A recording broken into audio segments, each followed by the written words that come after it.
When Ifek felt the sea shudder, he knew.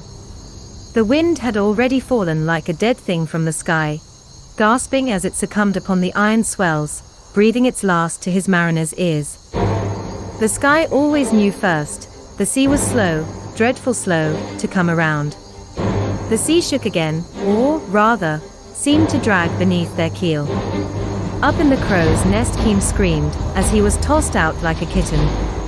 Ifek watched him twist, and almost impossibly catch, the rigging with those cafe rat claws of his. Stendar. Grain swore, in her South Niban twang. What was that? A tsunami. Her feeble human gaze searched out through the dusk. No, Ifek murmured. I was off the Somerset Isles when the sea tried to swallow them, and I felt one of those pass under us. And another, when I was younger, off the coast of Morrowind. In deep water you don't feel much. This is deep water. Then what? She brushed her silver and grey bangs off her useless eyes. Ifek twitched his shoulders in imitation of a human shark and ran his claws through the patchy fur of his forearm. The still air smelled sweet, like rotting fruit. See anything, Keem? He called up. My ain't deaf, nearly, the Cameleon cat shouted back, his voice rasping hollow, as if the ship was in a box. He lightly hauled his sleek body back into the nest. Nothing on the sea, he continued after a moment. Under it, then, Grain said nervously. Ifek shook his head. The wind, he said. And then he saw it, in the south, a sudden blackness, a crackle of green lightning, and then a form like a tall thunderhead billowed into being. Hold on, he shouted. And now came a clap like thunder, but 40 times louder, and a new fist of wind that snapped the mainmast, taking poor Keem to the death he had nearly seen. Then all was still again, except for the roaring in his damaged ears.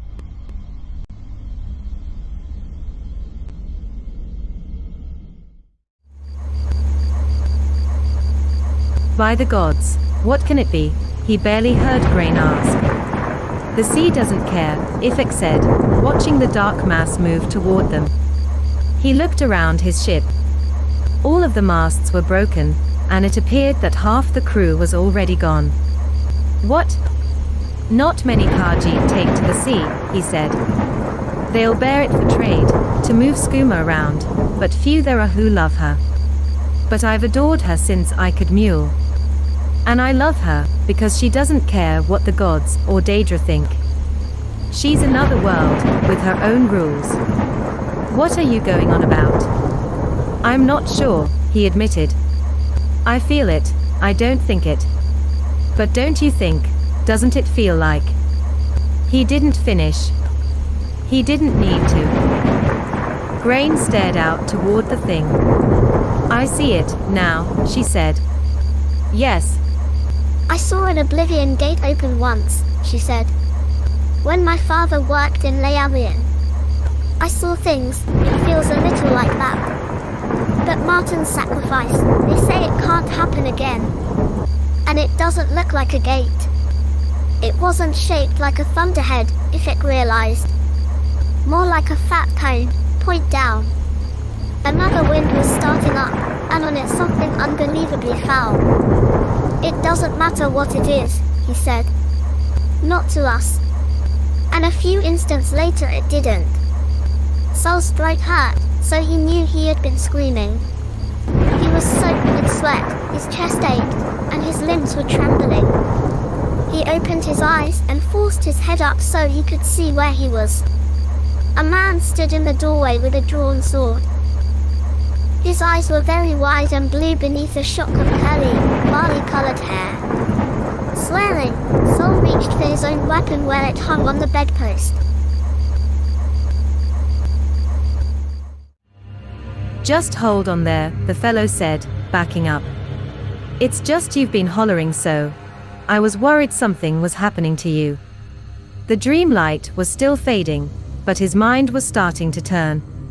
If the fellow had wanted him dead, he probably would be. Where am I? He asked, taking a grip on his long sword, despite his reasoning. "In the lank fellow inn," the man replied. And then, after a pause, "In Chorrol." "Chorrol. Right. Are you okay?" "I'm fine," Sol said. "Nothing to concern you."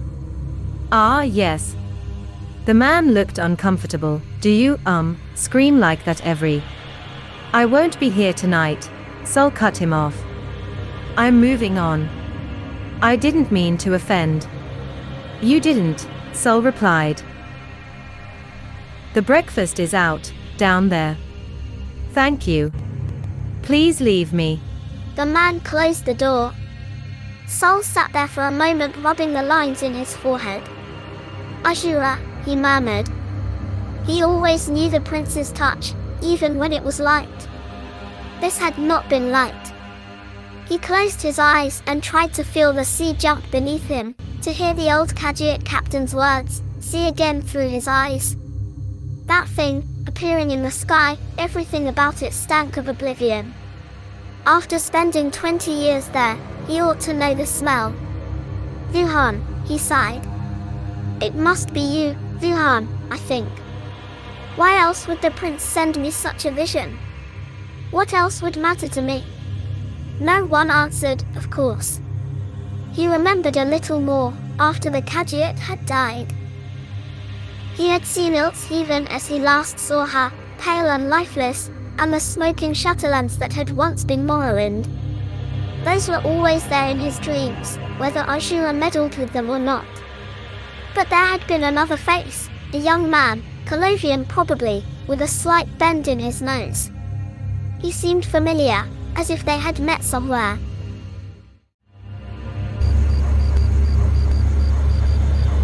"That's all I get?" Sol asked. "I don't even know which ocean to look in." The question was directed at Azura, but he knew it was rhetorical. He also knew he was lucky to get even that.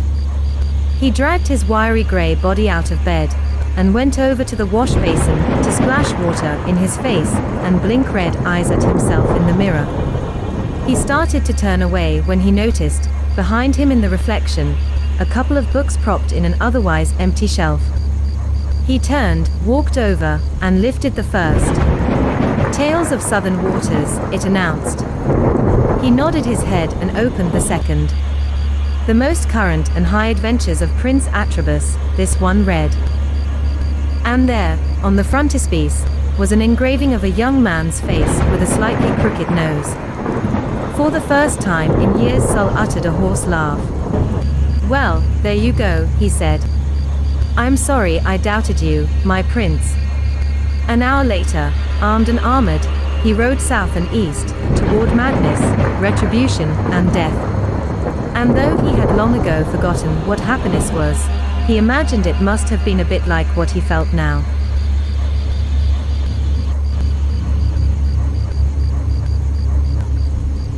A pale young woman with long ebon curls, and a male with muddy green scales and chocolate spines, crouched on the high rafters of a rotting villa in Lilmoth, known by some as the festering jewel of Blackmarsh.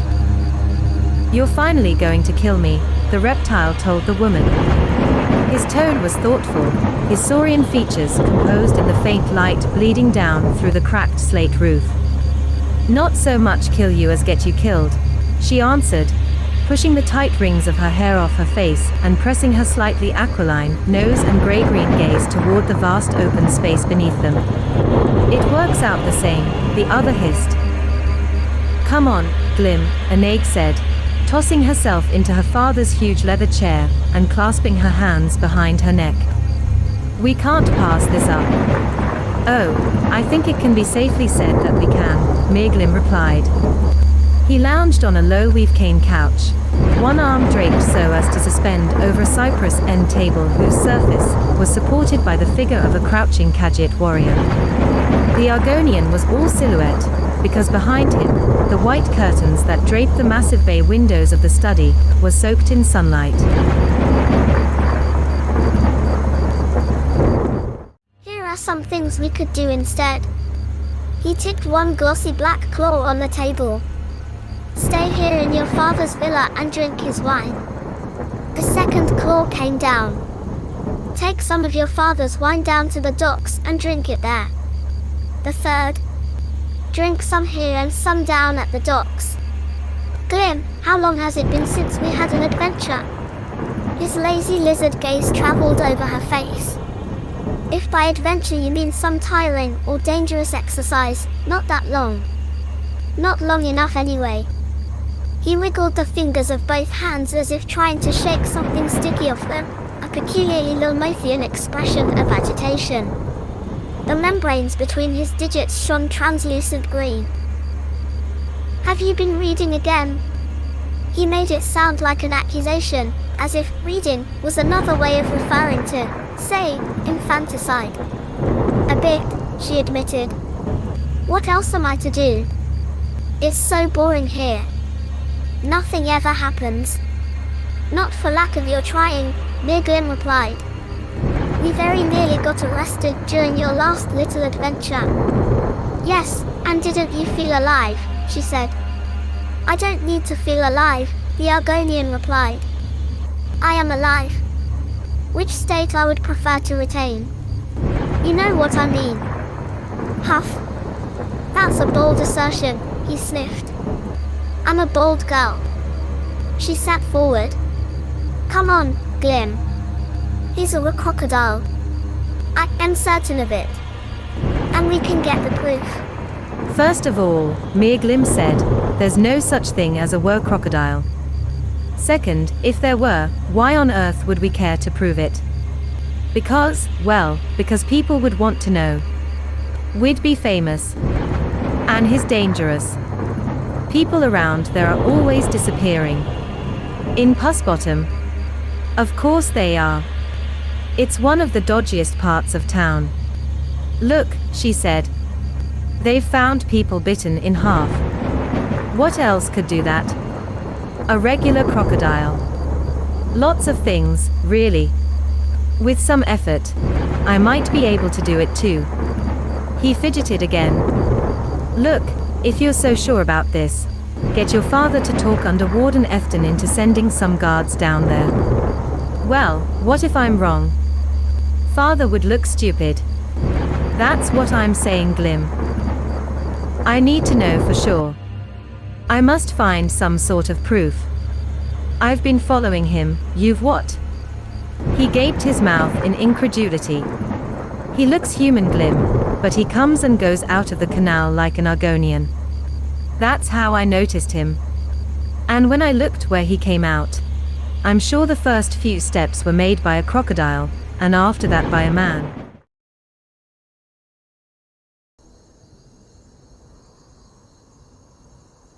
Glim closed his mouth and shook his head. Or a man stepped in some crocodile tracks, he said. There are potions and amulets that let even you gaspers breathe underwater. But he does it all the time. Why would he do that? Help me be sure, Glim. Her friend sibilated a long hiss. Then can we drink your father's wine? If he hasn't drunk it all. Fine. She clapped her hands in delight. Excellent. I know his routine. He won't be back in his lair until nightfall, so we should go now. Lair? Sure. That's what it would be, wouldn't it? A lair. Fine, a lair. Lead on. And know where we are, Anape thought. They had made their way from the hills of the old Imperial Quarter into the ancient, gangrenous heart of Lilmoth, Pussbottom. Imperials had dwelt here, too, in the early days when the Empire had first imposed its Warhammer architecture on the lizard people of Black Marsh.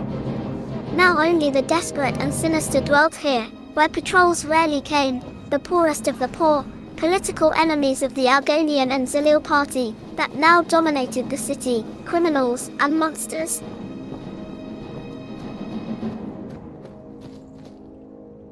They found the lair easily enough, which turned out to be a livable corner of a manse so ancient the first floor was entirely silted up. What remained was vastly cavernous and rickety, and not that unusual in this part of town. What was odd was that it wasn't full of squatters. There was just the one. He had furnished the place with mostly junk, but there were a few nice chairs and a decent bed. That's about all they got to see before they heard the voices, coming in the same way they had, which was to say the only way. Anaig and Glim were backed up in the corner, and here the walls were stone. The only way to go was up an old staircase and then even farther, using the ancient frame of the house as a ladder. Anaig wondered what sort of wood, if wood it was, could resist decomposition for so long. The wall and floorboards here had been made of something else, and were almost like paper. So they had to take care to stay on the beams. Glim hushed himself. The figures in the group below were gazing up, not at them, but in their vague direction. Anaig took a small vial from the left pocket of her double-breasted jacket, and drank its contents. It tasted a bit like melon, but very bitter. She felt her lungs fill and empty, the elastic pull of her body around her bones. Her heart seemed to be vibrating instead of beating, and the oddest thing was, she couldn't tell if this was fear.